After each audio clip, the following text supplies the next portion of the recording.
Heyo, welcome back to Cardboard Brewing Company. I see that you're looking for some artifacts that will cause some problems for your opponents, huh? Well, that's easy. Let me show you what you should try out. First on my list of artifacts that are going to change the game is a classic, the Cauldron of Souls. I absolutely love this card. It makes for some really interesting board states. Cauldron of Souls is a 5-mana artifact, which is kind of a lot, but its ability is well worth all of that mana. All you have to do with Cauldron of Souls is tap it and choose any number of target creatures, and those creatures gain Persist until end of turn. And Persist is an ability that says when this creature dies, if it had no -1/-1 counters on it, you return it to the battlefield under its owner's control with a -1/-1 counter on it. So it's basically free graveyard recursion for your creatures, and it gives them an extra life. And Cauldron of Souls has so many applications, and at its very, very worst, it lets your commander live, right? You just wait until somebody removes your commander, and you tap Cauldron of Souls and give it Persist, and it just comes back. And that's at its very worst, like I said. At its very best, this is board wipe insurance. If you're playing a really creature-heavy deck that isn't a token deck, Cauldron of Souls hits the table, and now your opponents can't really play Destroy All Creature effects because your creatures are coming back. And that's a big problem, especially for the player who played the card that's going to blow up the board, because you probably have the most creatures, or at least a lot of them, and they want the whole board taken care of. So you have to consider how many creatures do you need on the board to make Cauldron of Souls worth playing. You probably want to stick 3. That would be kind of my cutoff, depending on what the creatures are, because the higher up in mana cost your creatures go, the less creatures you need in order to make Cauldron of Souls worth it.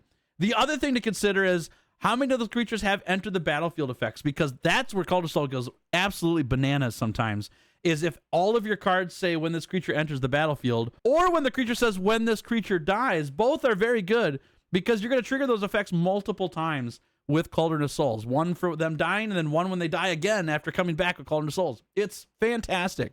Another really interesting tech with Cauldron of Souls is it says choose any number of target creatures, which means you can choose your opponent's creatures. Which means if you have a problem player at the board and somebody goes to board wipe, you could just board wipe that one player and save everyone else's creatures, because you could choose all of your buddy opponents' creatures to have them have Persist, and those creatures come back, and you can just leave one player out of the game if you want to. This is really good for getting around like arch enemy boards, right? If you've got one player that needs all 3 players to team up against them, Cauldron of Souls is a great way to make buddies and say, hey, if you destroy the board, I can save all of our stuff, and then we deal with the problem player. It also lets you pick and choose what creatures come back. So if you have 3 other opponents and they all have like 7 creatures that are all terrible, but one creature that like one guy really needs, you could just save that one creature along with your board and let everything else die. It gives you so many things to select and choose based on the board state that you need in play. Cauldron of Souls also goes really crazy in any deck that runs +1/+1 counters, because the +1/+1 counters that you put on creatures negate -1/-1 counters that are already on creatures, and vice versa. And so any creatures that enter the battlefield with +1/+1 counters on them, Cauldron of Souls loves those creatures, because you could just do the whole resurgence thing again, because they're just going to put +1/+1 counters on it all over again, and it'll keep persisting over and over again. It's really, really good. It's a great card, and it's a card that's going to absolutely change the game for the player who plays Cauldron of Souls, because board wipes end up being a non-issue, unless it's the really awful board wipes like Farewell, which exiles. Then there's nothing you could do about it. But even then, if you're running a board with a lot of sacrifice outlets, you could just sacrifice your board and have them come back with the Persist if you want, or you can just sacrifice them so they don't get exiled to Farewell, and then bring them back out of the graveyard. And now you've got Cauldron of Souls again to do it all over again. It's really, really fun. It's a great card. It does a lot of work, and it's surprisingly powerful. All right, and for a card that's a little bit of a throwback, but it's gotten so much more powerful in recent years, the Magnetic Mine is a 4-mana artifact. You just slap it on the battlefield, and it says whenever another artifact is put into a graveyard from the battlefield, Magnetic Mine deals 2 damage to that artifact's controller. And you might see this as like an anti-artifact deck card, which it is. It'll really hose those players big time. But the biggest thing that Magnetic Mine does is it makes treasure tokens actually cost something. For players that are running a lot of treasure tokens and having a lot of ramp in their deck based on that, now every treasure token is going to dome them for 2 damage, as well as give them the mana. And if you're running a lot of treasure tokens in your deck, you definitely don't want Magnetic Mine. It's going to hit you as well. But if you're playing in a meta, in a play group that uses treasures a lot, Magnetic Mine is a great way to have players consider what they actually want to use their treasure tokens for, because they're going to get hurt a lot for using those treasures. Magnetic Mine is a card that's getting more and more valuable in games the further into treasure tokens existing in Magic go. And let's not forget the other artifact tokens that exist as well, like clue tokens and food tokens. Magnetic Mine really shuts down decks that are making a lot of those things. And you can even weaponize Magnetic Mine by using Magnetic Mine. You put it on the battlefield, let it sit there, and then running things like Bane of Progress. And I know I've said the word Bane of Progress on this channel multiple times now. It's just a really good artifact sweeper. But you can destroy someone's whole life total by just playing a Bane of Progress with Magnetic Mine on the board. It's kind of crazy. It does a lot of damage. So this is just something that changed the game a lot, because it makes people consider what they're going to use their treasure tokens for. And I think that's the whole point. Slow the game down a little bit with something that makes people think a little harder with how they're going to spend their mana. I think that's a powerful ability. It helps out a lot, and it can go in any deck and kind of make people double check what they're going to do with their treasure tokens. All right, on to another one that recently just got a rule change with it. So now you can run this card as a commander, which I'm planning to do eventually. I'm pretty sure I'll give it a shot. The Golden Argosy is a 4-mana vehicle. It's a 3/6 when it's crewed, and thankfully it just has crew 1 on it. So just a 1-power creature is needed in order to crew this thing. And it has a really sick ability. It says, whenever Golden Argosy attacks, exile each creature that crewed it this turn. Return them to the battlefield tapped under their owner's control at the beginning of the next end step. This is really, really cheap, reusable blink for any deck that wants to have enter the battlefield effects as a main creature type in their deck, which is awesome. For crew 1, as long as any one of your creatures has 1 power, you can tap as many creatures into the Golden Argosy and then blink them. And I think the most important part about Golden Argosy that I love is that you get to blink mass amounts of creatures multiple times. There's a fair number of cards in Magic that exist that blink your whole board, and they're usually pretty expensive mana-wise to cast, but you get to do it 1 time, and that's it. Otherwise, you're really blinking 1 creature at a time in order to do blink stuff.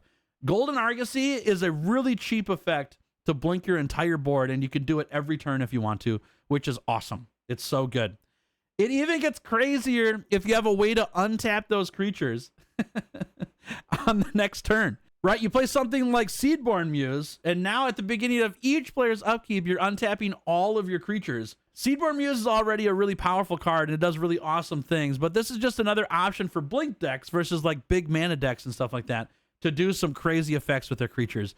Golden Argosy has a lot of options. It will change the game for your opponents, and they're going to have to deal with it when it comes to enter the battlefield creatures specifically. Well, I've got one artifact here that actually has a color in its mana cost, and so it can't go in every single deck, but it's so good that I had to put it on the list. I tried to avoid picking colored artifacts for this list so that you have some options on cards to put in any deck, but I couldn't pass this one up. I had to talk about this one. This card is called Tarian's Journal. It's a flip card. So on the front face, you're going to pay 2 mana, 1 black and 1 colorless, for a legendary artifact, which says you could sacrifice another artifact or creature and draw a card only at sorcery speed. And so you get a one-time use sack outlet on your turn. Not that great compared to other sack outlets, but drawing a card for the sack is pretty nice. But it also has another ability, which says pay 2, tap it, discard your hand, and you transform Tarian's Journal. And discarding your hand normally isn't a really great thing in Magic, but in Black, there's actually some really good ways to use this because there's a lot of awesome cards that give you benefits to discarding cards. Madness is one of those effects. You also have cards like Bone Miser, which loves discarding your hand because you get a ton of effects for doing it. And at the very minimum, Tarian's Journal is a card that once you've played out your whole hand or most of it, discarding your hand's not that big of a deal, and the flip side is worth it in the end. Let me tell you what that says as well. So when you flip over Tarian's Journal, it becomes a legendary land called the Tomb of Aclazotz. It taps for black, or you could tap it and you may cast a creature spell from your graveyard this turn. If you do, it enters the battlefield with a finality counter on it, and it's a vampire in addition to its other types. And this is kind of a scary effect. A lot of people don't like finality counters because finality counters, they're a counter that says when this creature dies, you exile it instead. So the creature's gone forever. But there's ways around finality counters. One is nesting grounds, where you can just move the finality counters to your opponent's stuff, which is hilarious. You can also just blink the creatures. That gets rid of finality counters, because finality counters are when a creature dies, not when a creature leaves the battlefield. So as long as you have that creature leave the battlefield in some other way, that finality counter is going to go away. And at the very minimum, just having the ability to play a creature twice is not a bad thing. Like, some of those creatures are worth just running twice, and if they get exiled in the end, it's no big deal. You got so much value off them, it doesn't matter. And the reason why this artifact is on a list about changing the game is that, one, the discard of your hand actually does matter, and if you put it in decks that care about that, it makes a really big difference. Discard of your hand is a powerful effect if you're set up for it. Having a sacrifice outlet just sitting there is also a powerful effect. It helps out a lot to be able to trade out your garbage creatures for more cards in hand if you need them. And the backside of this card, the land, being able to cast cards out of your graveyard, if you haven't done that a lot, you got to play more around that. I've said this in past videos. I'll say it again. I like to view my graveyard as a second hand. I have a hand of cards that people can't see, and I have a hand of cards that people can see. It's called the graveyard. And I like to play out of both. And Tomb of Acklazotz gives you a really, really easy way to be able to play out of both, because you don't have to play a spell that costs you usually 5 mana to bring a creature back from your graveyard to the battlefield. You can just tap the land and then pay the mana cost of the creature. Now, obviously, that's different when you're trying to cast like a 9 mana card. You don't really want to pay 9 mana for the 9 mana card. You'd rather pay 5 mana for the 9 mana card. But Tomb of Acklazotz, you're doing just fine bringing back value creatures. You're not looking to do that card with 9 mana cards. That's a whole different deck style. Tomb of Acklazotz just gives you more options to put more creatures on the battlefield and overwhelm your opponents with not only value from creatures coming back, but also thinning out their removal to deal with your things twice, which I think is an underrated thing in Commander that people don't realize is when you use a card again from your graveyard, that makes your opponents have to use 2 cards to take out the 1 card. And 2-for-1s are always good. Having someone use a removal spell on a card that they've already removed is so much better for me than it is for me to play another card from my hand on the battlefield and then have that removed as well. I'd rather sandbag my hand a bit of better cards and have somebody deal with the threats that are already known. And then once those are dealt with, then be like, okay, well, now you got to deal with this. And you didn't know about it. You weren't prepared for it. That's a really powerful effect. And with Tomb of Acklazotz, you get to do it twice, which is pretty great.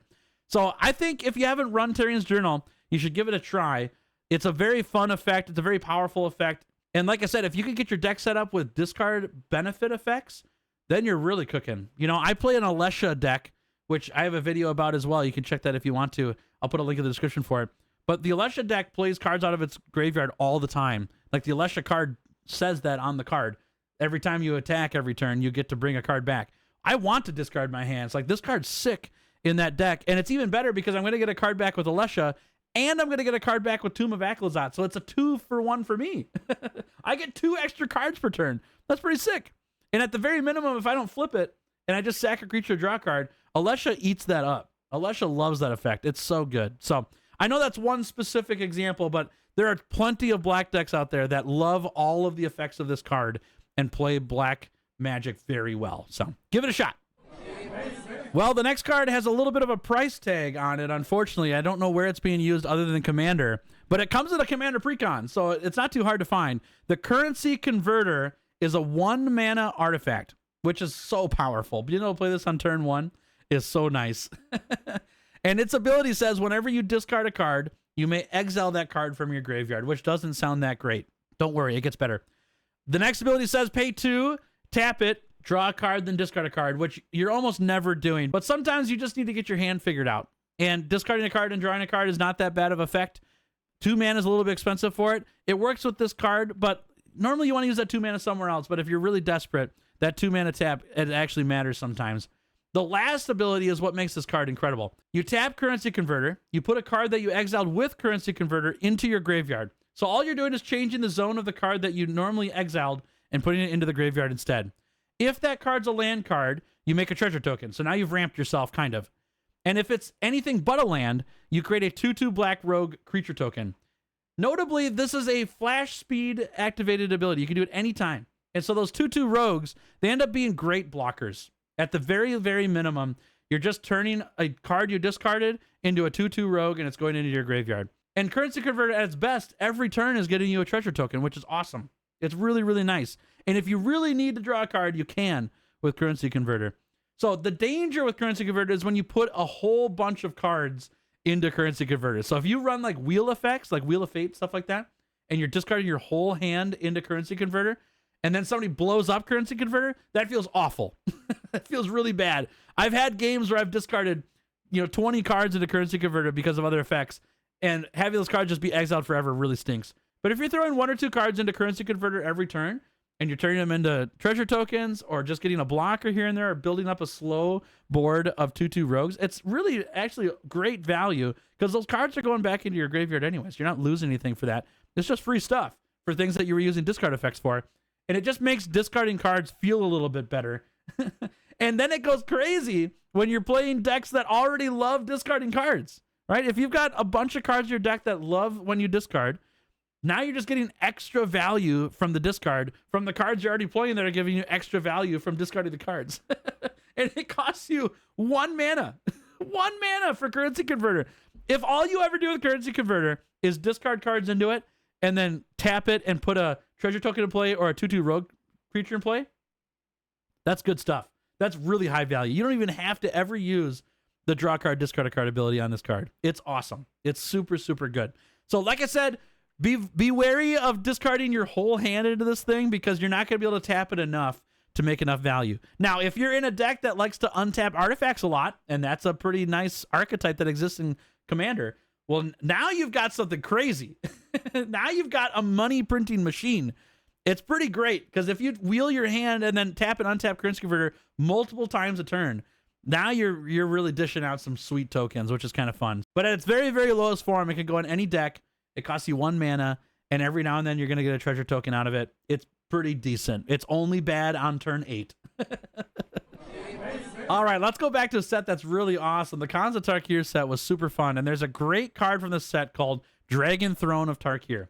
4 mana, legendary artifact equipment. And this equipment's really goofy. It pays 3 to equip it to a creature, and when you do, it gives that creature Defender, which is not great.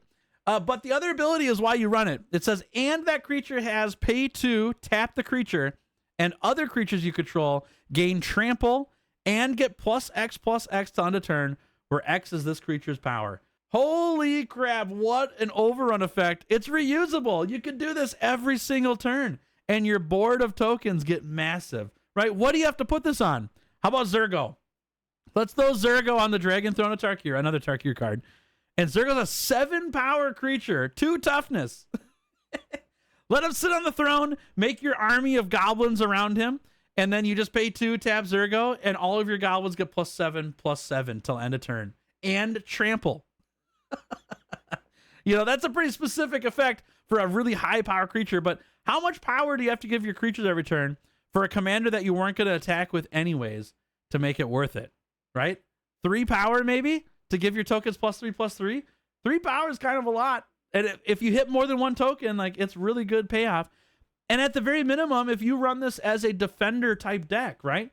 So now you've got all your creatures just sitting there waiting to block. People can't even attack into you because you could just tap your dude that's on the Dragon Throne of Tarkir and buff all of your blockers and make them huge. It works on both steps of the combat step, whether you're defending or attacking. Dragon Throne of Tarkir is awesome. Now, the major downside is that it gives the equipped creature Defender. So obviously, you don't really want that on your commander, especially if you're running Voltron, right? You don't want that. You want your commander to attack. But there are many decks out there that want their creatures in the deck to attack, and the commander just sits there. You don't want to attack with it. I'm thinking of things like Edric. Edric is just a 3 mana 2/2, and you don't want to attack with Edric because somebody might block him and kill him, and his effect is too good to have him die. So he just sits there. What if you put Edric on the Dragon Throne of Tarkir? So now you can pay 2 mana and tap him and give all of your creatures +2/+2 and trample on the turn. Well, with Edric, that's pretty decent because most of your guys in an Edric deck are 1/1s that can't be blocked. Well, what if they're 3/3s that can't be blocked? That's kind of a nuisance. And now they draw you a card if they hit and they've got trample, right? So your cards that don't even have unblockable or flying or whatever, well, they got trample. They're going to hit for damage. It's pretty good. It's pretty good. It's interesting. I mean, you can slot in so many different commanders here that your commander doesn't want to attack, and Dragon Throne of Tarkir says, well, I'll just make all my other creatures better. Now, obviously, you don't want to play this card in decks that don't really run creatures, right? If you don't have a creature base, you don't necessarily have to go tokens with this, but how many creatures do you need to buff to make it worth it? It's probably 3. You probably want to buff 3. 2's not that great. unless it's a super massive power buff. But at that point, you're just attacking with your commander anyways, or whatever card this is equipped to. But at 3 creatures, like, that's pretty good. Are you running a deck that's going to have 3 creatures on the battlefield at one time, and then you can buff them by 2 or 3 power? I mean, that's pretty decent. It's worth considering anyways. I think that this slots into more decks than what it looks like. It looks unassuming because the word defender makes it not that like fun to equip. But the defender doesn't really matter with all the creatures that exist in commander that nobody's attacking with anyways. So you may as well just strap a throne to them and buff your dudes if you need to, because sometimes that can save your creatures. Sometimes that can win you the game. You never know. Give it a shot. Let me know how it goes. And obviously, if you're playing token decks, this is a slam dunk. You got to run this in your token decks. All right, how about a card that costs a lot of mana, and it's going to change the game just because it costs a lot of mana? I've talked about this card in another video, and I'll put a link to that video in the description here. This card's called Sphinx Bone Wand. It's a 7-mana artifact. Go in any deck. And it says, whenever you cast an instant or sorcery spell, you may put a charge counter on Sphinx Bone Wand. If you do, Sphinx Bone Wand deals damage equal to the number of charge counters on it to target creature or player. This effect is so crazy. It gets out of hand so fast. I mean, the immediate deck that it goes in is any deck that plays cantrips. Any deck that says you pay 1 mana, you cast an instant that does some effect, it doesn't matter what it is, and at the end you draw a card so that it replaces itself. And with that card played, Sphinx Bone Wand then triggers, and you put a charge counter on Sphinx Bone Wand, and you do damage equal to the number of charge counters on Sphinx Bone Wand. So the first one, you just get 1 damage, but then the second spell you play, you get 2 damage. And those charge counters stay permanently until Sphinx Bone Wand is removed. And so you can do this over multiple turns. And it looks unassuming at first. Like, you have a player take 1 damage from the first spell, or you take out one of their 1 toughness creatures or whatever. But once you get to like 3 or 4 counters on it, people start like, wait, what's happening? They start to wonder what is going on. And the fun part of this is it triggers off instant or sorcery. So if players are trying to remove it, and you're in like a control deck like blue, you can just counterspell a card that's going to remove Sphinx Bone Wand, and now the wand just shoots that player. Right? Or someone's going to remove your Sphinx Bone Wand, and you just start playing a bunch of cantrips in response, and you just shoot that player for all of the charge counters. And if they die, which happens very quickly, then their removal spell is off the stack, and now you have a supercharged Sphinx Bone Wand for the next player who tries to mess with it. It's pretty fun. It's a really interesting card. Like I said, cantrips are like the easy include here. The deck I have it in is one that's using it on ramp spells, which I know sounds crazy, but you run ramp spells to get to 7 mana really quickly, and then you play your 7 mana Sphinx Bone Wand, and then every other ramp spell starts shooting players or creatures for damage. And then you end the game by playing a card that recasts all of the spells in your graveyard. It's awesome. But 7 mana is kind of a lot to go in every single deck. You're not necessarily playing this in every deck, because not every deck's running a bunch of instants and sorcerers to make it worth it. But if you're in any kind of control shell, Sphinx Bone Wand has a spot potentially as a game-ending card. But people have to deal with it, or they're going to lose over time. And it's not that much time. It depends how much mana you have, honestly. If you're casting this thing for 7 and it lives a turn, you have 7 mana next turn. How many spells can you cast for 7 mana that are instants and sorceries in a control deck? It's kind of sick. The 7 mana, like I said, is kind of a turn-off point for people. I think you should try it, though. I think you should try it in a deck that runs a lot of instants and sorceries and just see how it goes, because it's surprising how fast this card ramps up. And remember, it hits players or creatures. And so now your counter spells can shoot creatures as well to clear the board of problems. If there's no creatures left on the board, then you start shooting players afterwards. It's kind of versatile in that regard. It lets you do a lot of things. And add value to cards that you were already going to play, but now you get to add some damage to every card that you play. It's kind of cool. Okay, this artifact might be the most confusing artifact on the list, but the amount of games I've seen where this card does so many crazy things is pretty high. The card is called Mirror of the Forebears. It's a 2-mana artifact, and when it enters, you choose a creature type. So you're playing this card in a typal deck, right? Your human typal deck, your dragon typal deck, whatever typal deck you're playing, this is where you want it to go. Because the second ability on Mirror of the Forebears says you can pay 1 mana at any time, and until end of turn, Mirror of the Forebears becomes a copy of target creature you control of the chosen type, except it's an artifact in addition to its other types. The problem here is that you don't want to copy legendary creatures all the time. Hold on to that thought.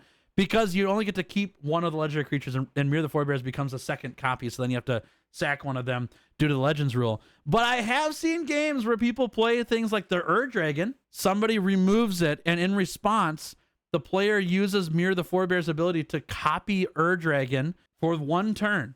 And that Mirror the Forebears now attacks as the Ur-Dragon, and they get the effect, which is super powerful. Like, you just need one attack phase with the Ur-Dragon, and you go crazy. And so even though the original commander got blown up, the Mirror the Forebears is still there. And so you need a second removal spell to deal with that Ur-Dragon, right? And that's just one application with a legendary creature, because it goes crazier when you could just make straight up copies of creatures you control and have multiple of them on there. What if you had 2 Academy Manufacturers for 1 turn? That you only need it for 1 turn. It costs you 1 mana to make a second copy of Academy Manufacturer, and now you double the ability of the Academy Manufacturer for 1 turn. That's super powerful. Anyone would love 2 of those things. The list goes on and on. You could pick so many different things that it becomes the copy of, and it makes a big difference in 1 turn. I can't even give you all of the applications because it becomes a copy of any creature as long as it's the chosen type. So that's the difference, is that you need to pick this in a typal deck because the value goes way down when you just choose your commander for it. So pick out the deck that has some really fun, scary creatures, especially on the attack phase for creatures, because I think that's where it shines the most. You don't get enter the battlefield effects with Mirror the Forebears because they're already on the battlefield. You can get some really good die effects when somebody goes to blow up your Mirror the Forebears. You can respond by just turning the Mirror the Forebears into a creature that has a good die effect, and then you get something off that, and then you have decks built around that, so that would make sense. But on the attack, Mirror the Forebears is awesome because the creature you copy kind of has haste, right? If I have Mirror the Forebears out on turn 3, and then on turn 4, I play a scary 4-drop creature that has a great attack ability, well, I can then just pay 1 mana to turn my Mirror the Forebears into that creature and attack with it that turn. And the next turn, I can have 2 of them if I want on the attack. And then it goes crazy, right? It goes insane. We also have applications for Mirror the Forebears on the block, because you could do this every turn, right? Until the end of turn, it becomes a copy. And so if you need a pinch blocker that could do a lot, like Fog Bank. For your Pillow Fort decks, having 2 Fog Banks, not bad. You know, for 1 turn, you just throw that up there, and now you've got 2 defenders that don't take any damage. That's pretty nice, you know. Never know what you could do with that. The possibilities are endless, and you get really creative with what you could do with this card. So give it a shot, see how it goes. Let me know what interesting plays you've done with Mirror the Forebears. All right, here's another card that's going to change the game for your opponents too. And this card is underrun because it's a little bit spendy in the mana cost, but I think more decks could utilize it well because, like I said, it is going to make the game change for your opponents when they're deciding what to do. Farsight Mask. It's a 5 mana artifact, a little bit spendy to cast, but it says whenever a source an opponent controls deals damage to you, if Farsight Mask is untapped, you may draw a card. And the immediate application for this is that it makes players not want to attack you. And is it worth it at 5 mana for that effect? Because Ghostly Prison and Propaganda, they're cheaper mana cost-wise, and it's harder for players to attack you anyways with that card. Farsight Mask still makes you get attacked. It just draws you a card if you get attacked. But the real benefit here is against decks that are going to like ping you for a damage a turn or ping you for a damage per card that they play. Like, for example, Reckless Fireweaver. Reckless Fireweaver just gets hosed by Farsight Mask. I'm still going to take the damage from the Reckless Fireweaver, but I'm drawing cards, which is going to give me more ways to find something to deal with the Reckless Fireweaver, right? Plus, I'll have a full hand of cards. Like Farsight Mask goes crazy in decks like that, and it makes your opponents who are playing ping effects like that have to change their game. They can't do it anymore without giving me a bunch of cards. So it deters attackers, but you're not necessarily going to draw cards by deterring attackers with Farsight Mask. But you will deter Reckless Fireweaver type cards from being played or from capitalizing on their effect, unless that opponent wants to give you a ton of cards. And it's for a really low cost. Take a damage draw card. That's such an easy cost. It's just a good card. It's an interesting card. It changes how your opponents are going to respond to this being on the battlefield. And that's kind of the whole point of this list, right? What are some artifacts that are going to make your opponents double check what they're going to do? And Farsight Mask is one of those things for attacking and for effects that just kind of ping damage to players across the board. And for my last pick, this is an old card, but it's a good one. Angel's Trumpet. It's a 3 mana artifact. And it says attacking does not cause creatures to tap. AKA every creature gets vigilance on the board. Not just yours. Every creature gets vigilance. Also, Angel's Trumpet says at the end of each player's turn, tap all untapped creatures he or she controls that did not attack this turn. AKA you must attack every turn or your creature becomes tapped. Angel's Trumpet also deals 1 damage to that player for each creature tapped this way. So not only do you not get blockers, but you take a damage for not attacking. A Goad is an ability in Commander that it has some controversy around it. Some players love it, some players hate it. I'm a fan of goad. I like the combat step though, so it makes sense. And goading creatures is a good time, and Angel's Trumpet needs to go in some goad decks. Angel's Trumpet doesn't actually goad creatures. It doesn't make creatures have to attack, right? The player who has the creatures under their control can still decide if they want to attack or not. But there's more punishment, in my opinion, than forcing those creatures to attack. Because sometimes players are making deals with each other. I'm like, yeah, I'll let you attack and just hit me for 1 damage. Well, what if we just have those players have those creatures tapped instead, take a damage no matter what? That forces them to take a damage for those creatures that aren't attacking. And the other benefit is that it gives your creatures vigilance, yours and your opponent's vigilance, which makes for some interesting board states, because now if you don't attack because of fear of having a creature get blocked and die, that creature now gets tapped and you take a damage for it instead. So it's a little different than goad. Whereas goad has the protection part of it, right? If you goad somebody's creature, they can't attack you with it. So that's the upside to goading somebody's creature. The upside to Angel's Trumpet is you force players to consider, do I want to attack and risk having my cards get removed by the other player's boards of creatures that are all untapped because they all have vigilance? Or do I not attack and take a bunch of damage for the creatures that didn't attack? I think that's a really interesting decision. It's fun, and it changes the game because now creatures are going to be tapped on purpose. They have to get tapped unless they attack with them. And so it can shut off some cards. It can make for some interesting board states and decisions between players. And I think the best part about it is that it's 3 mana. It's a really cheap effect that causes a lot of player decisions. And this goes beyond Commander. This goes into game design, but games are more fun when players get to make choices. Choices are what engage the brain and let you have options. And Angel's Trumpet gives you a choice, a really interesting choice for every player. And it changes the game in that way. And I like that part about Angel's Trumpet a lot. It's great for decks that want to do combat stuff. It's great for decks that want to put up the defenses, like Ghostly Prison stuff, the card we just talked about, Farsight Mask, where you can set up a defense and then force everyone else to attack, and now you've kind of goaded the other players, right? There's some interesting applications there. It's also really good if you've got the bigger creatures on the board. If you're just playing a bunch of value, like 4 mana 5/5s, and everyone else is playing a bunch of 1/1s and 2/2s, well, now you've got them attacking each other, or they attack you and their creatures just get chump blocked by your 4/4, and that's pretty nice. Consider running Angel's Trumpet and see how the game changes. It's going to change in an interesting way. It might not necessarily win you the game, but that's not what game changing necessarily means. It's going to change how the game feels big time until that Angel's Trumpet is dealt with. Well, those are the artifacts that I have for now, but there's plenty more brews here at Cardboard Brewing Company. Are you up for another round? You can try one of these brews on screen.